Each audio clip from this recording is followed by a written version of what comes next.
Why does Proverbs portray wisdom as a woman? Well, maybe you're listening and you're thinking to yourself, well, isn't it obvious, right? Women are just so much wiser than men. Well, this is a metaphor, but I think there is something instructive about the feminine personification that we see in chapters 8 and 9 of Proverbs. This feminine personification draws out the subtle way that wisdom persuades through words, rather than through direct, authoritative masculine force. Wisdom is a queen who comes alongside a king and provides counsel, insight, and knowledge so that he might rule wisely. And when you draw this out to God's creation of mankind, he made man and woman to be his heirs, to be people who rule over creation righteously. And they need wisdom to perform this task well. And when we possess wisdom, we're able to be the kinds of creatures that God has created us to be. But when we reject wisdom, we're cutting ourselves off from the very thing that we need to be who God has intended for us to be. So he wants us to be creatures of glory, honor, and beauty, and wisdom is the instrument through which we can become that very thing he desires for us. This is Understanding Proverbs.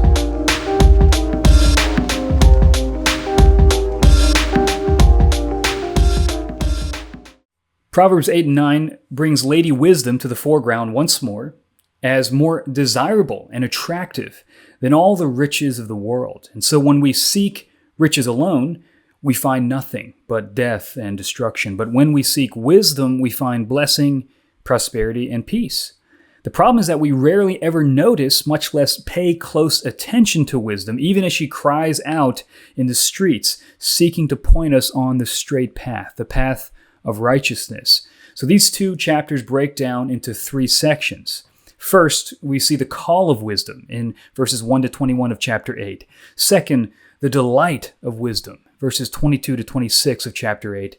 And finally, in chapter 9, the fellowship of wisdom. Let's look at that first section, the call of wisdom, in verses 1 to 21 of chapter 8. Proverbs 8 begins with a rhetorical question. Does not wisdom call? Well, yes, she does. Pretty explicitly, pretty publicly. She stands crying out to all men at the heights and the crossroads, the gates, the entrances, and portals of public life so they can hear her words, which are true words that give prudence, sense, and moral instruction in righteousness. All of these gates of entry serve as metaphors for decision points in our lives. She's literally at the crossroads, at the deciding points that are going to determine the rest of our lives. And she's crying out saying, listen to what I'm saying so that at the fork in the road, you might choose the proper pathway. Which way will we go? And wisdom is there to help discern that answer. But you've got to desire wisdom more than you want silver, gold, and jewels. And so wisdom shapes our perspective. It helps us see what matters most. It helps us have the proper value system. So much of wisdom comes down to those proper judgments of discerning between truth and falsehood, between what is eternal and lasting over that which is temporal and fleeting and superficial. As C.S. Lewis writes in Mere Christianity, aim for heaven and you will get earth thrown in. Aim at earth and you will get neither. When we live for money, we fail to grasp the value of wisdom. But when we value wisdom and seek heavenly wisdom, we're able to put money in its proper place. We're able to use the things of the earth toward their proper end, which often leads to better management and investment of our money. Now, unlike the adulterous woman in the prior chapters who uses smooth words of deception from her lips, wisdom from her lips speaks directly and plainly. She's not manipulating. She doesn't have an ulterior motive, but rather her straight words straighten our paths. She's calling out to the naive and to the foolish, to those who are hard-hearted, saying, this is your chance to turn away from the path of darkness toward light and righteousness and uprightness. But you've got to fear the Lord. That's the key. That's the theme of Proverbs. Knowledge begins with fearing the Lord. And this requires humility. It requires, again, saying, you're God, I'm not. And you know better than me. That's the fundamental posture of fearing the Lord.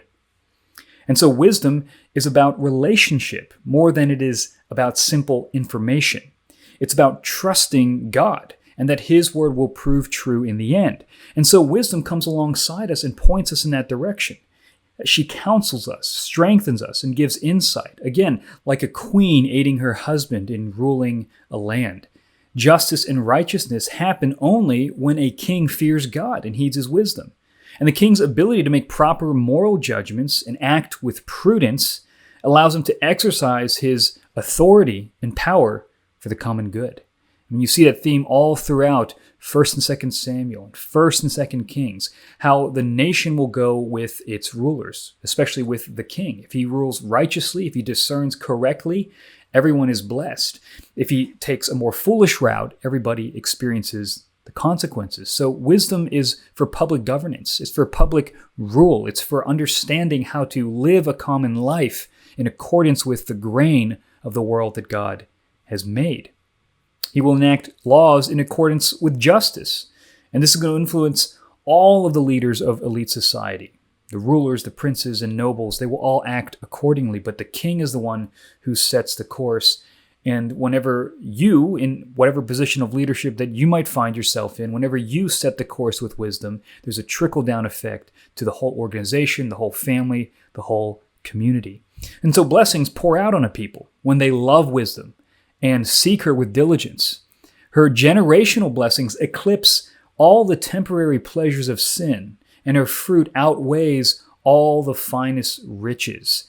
We see this play out over the course of a lifetime, right? A faithful husband and father is going to find far more satisfaction in life through his wife and his children than somebody who just spends a night indulging in sexual pleasure with an adulterous woman.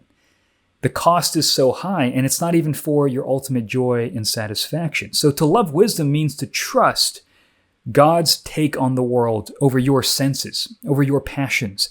It is to submit your passions and your impulses to the will of God, which will ultimately lead you to greater joy in the end, even though in the moment the wicked path may seem more pleasurable and prosperous.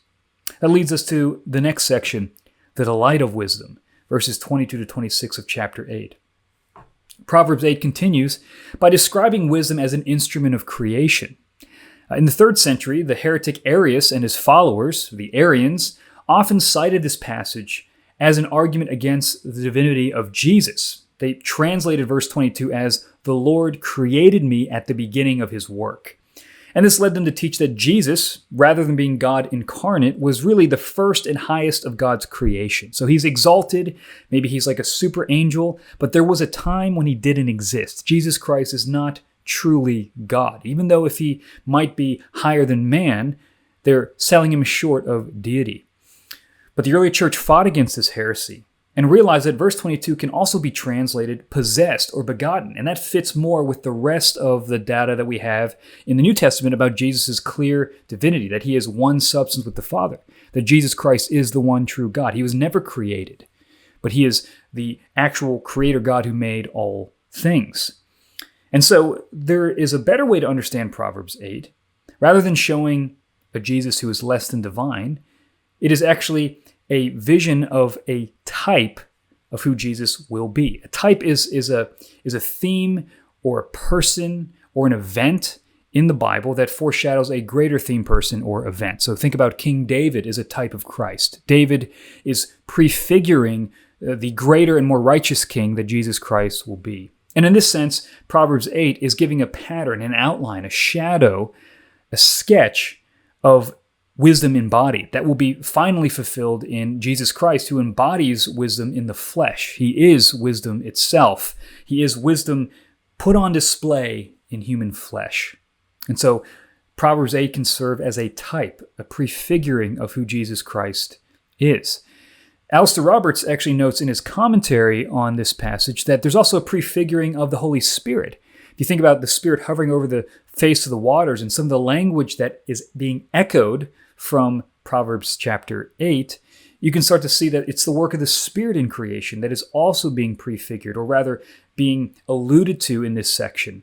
And so there's many different angles you can take with this passage. But the main purpose is to highlight the antiquity of wisdom. Wisdom is ancient. In fact, it's so ancient and so time-tested that it goes all the way back to the beginning of creation. Through wisdom, God bounds the chaotic seas and orders even the most ancient aspects of creation, the immovable mountains and the hills and the wide expanse of the skies. All these things that seem so eternal are actually underneath the sovereignty of God. And especially think about the sea. I mean, the sea is terrifying even today with all of our modern technology. Think about back then.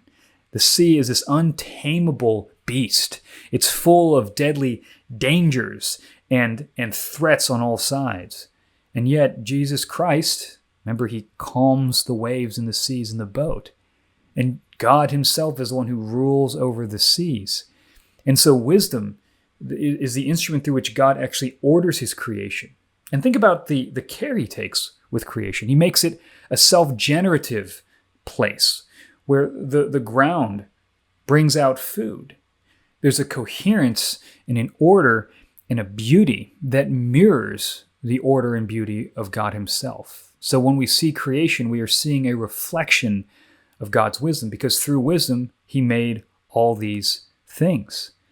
So when we look at creation, we're seeing a faint image of God's own glory, his own love, and his joy, that he delights in his creatures. And we know that because he cares for his creatures through the medium of his creation that was wisely constructed.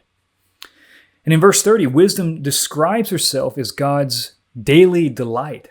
There's this imagery of wisdom as a daughter playfully coming alongside her father, the master workman, rejoicing in what he crafts with care, skill, and artistry. G.K. Chesterton writes, "It is possible that God says every morning, 'Do it again,' to the sun, and every evening, 'Do it again,' to the moon. It may not be automatic necessity that makes all daisies alike. It may be that God makes every daisy separately, but has never got tired of making them. It may be that he has the eternal appetite of infancy, for we have sinned and grown old, and our Father is younger than we." Chesterton is making this observation that for us, because of our fallen nature, we are addicted to novelty. We want things to be different and enticing. We're led astray by our curiosities. But actually, if you are fully sanctified, you'll be more like God. You actually delight in monotony. That the daisies all look alike because God delights in each creation. It doesn't have to be different, but every time it's fresh and new, even though it's the same thing. He has this great wonder. Every time the sun rises, he says, "Do it again." There's this joy that permeates all of creation, even through its seeming monotony. And that if we want to actually be more Christ-like, it would be actually driving ourselves deeper into that, to finding more delight and joy, not in novelty, but in the steadiness and faithfulness and order of all creation. God and his daughter wisdom work alongside each other, and they enjoy every flower, every sunrise, every full moon. So wisdom is drawing us into the fundamental delight at the heart of all that exists. And so to reject wisdom is actually to reject joy. It's to reject beauty. And to embrace wisdom is to walk like our Father, in exercising our own creative gifts to beautify the world. And God's vision of joy and satisfaction far outstrips our own. But in order to develop this kind of joy, we have to seek the house of wisdom over the house of folly. And that leads to the final section, the fellowship of wisdom, chapter 9. Chapter 9 really contrasts two houses, the house of wisdom and the house of folly. So we see Lady Wisdom. She orders her house to welcome in guests and nourish them with food. But the foolish woman, the adulterous woman, she tramples through the streets seeking her own pleasure, as we saw in prior chapters. She is completely consumed by her own need to consume others. The house of wisdom serves as a sort of Garden of Eden, a place of peace, of restoration, where people come in and they are brought to life. Contrast that with the adulterous woman, the woman of folly. Her house leads right to the grave. It's a trap, it's a snare. And the woman of folly, she sets a table of simple foods and entices fools to eat them. Why are they attracted to simple food? Especially when the cuisine over at the wise woman's house, at wisdom's house, is so much more elaborate and beautiful and artistic. What is so attractive about folly? Well, they're stolen foods. That's the draw. It's simple bread, but it's stolen bread. Augustine, the great church father, in his Confessions, recounts a moment in his youth when he desired to steal some pears, not because he needed food or he was hungry, but simply to do something forbidden. And so much of the thrill of sin comes from a deadly curiosity about the forbidden, about what is taboo, what is perverse, what is twisted and corrupt. We're drawn to it like a moth to a flame. And so overcoming temptation is recognizing this tendency within all of us and to avoid that trap at all costs. Now, the household plays a key role in Proverbs. After all, the context is a father talking to his son. So the household is the ground zero of wisdom. It's the first access point toward wisdom that a child has. But also there's a centrality to the household in society. Alistair Roberts once again notes how our modern culture relegates the household to the margins as a place of leisure. But in the ancient world, the home was the place of social influence and industry. The household was a place not of consumption, but of creation, of common good.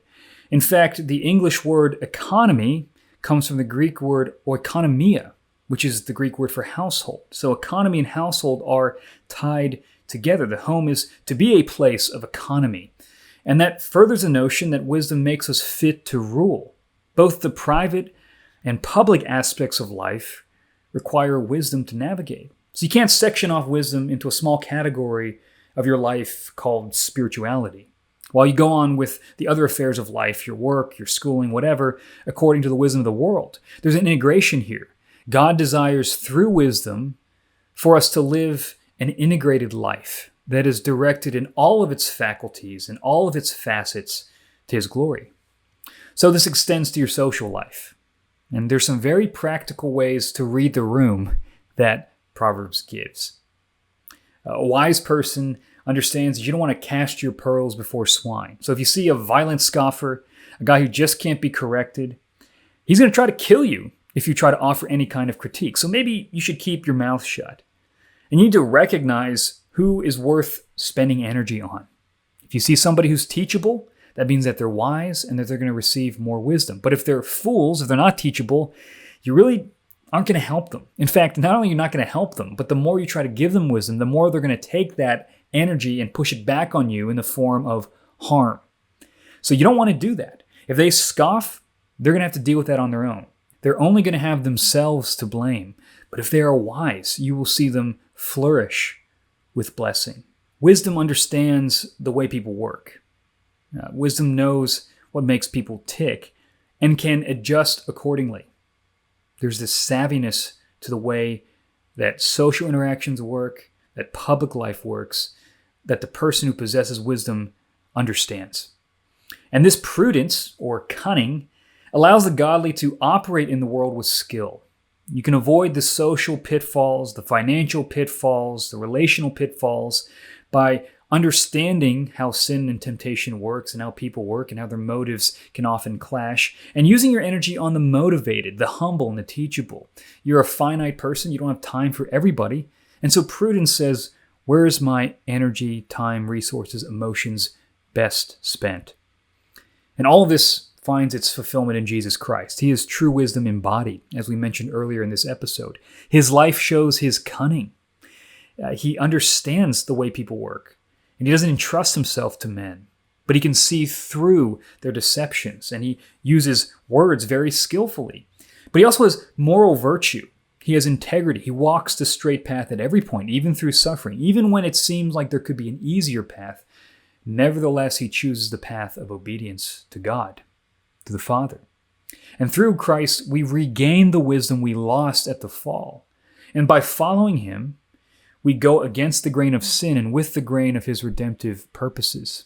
That we are made fit to rule once more because we are, through Christ, brought back to fellowship with God and brought back to the wisdom that we spurned in the fall, and the wisdom that we spurn all the time when we are outside of Christ. But now that we are in Christ, wisdom becomes something sweet to us. It becomes something that drives our lives and reshapes the way we think about ourselves and our neighbor and our mission in the world. So God doesn't evacuate our common sense when we become Christians, but rather he takes that common sense, sanctifies it, and orders it toward its proper end, to enjoy God and glorify him forever.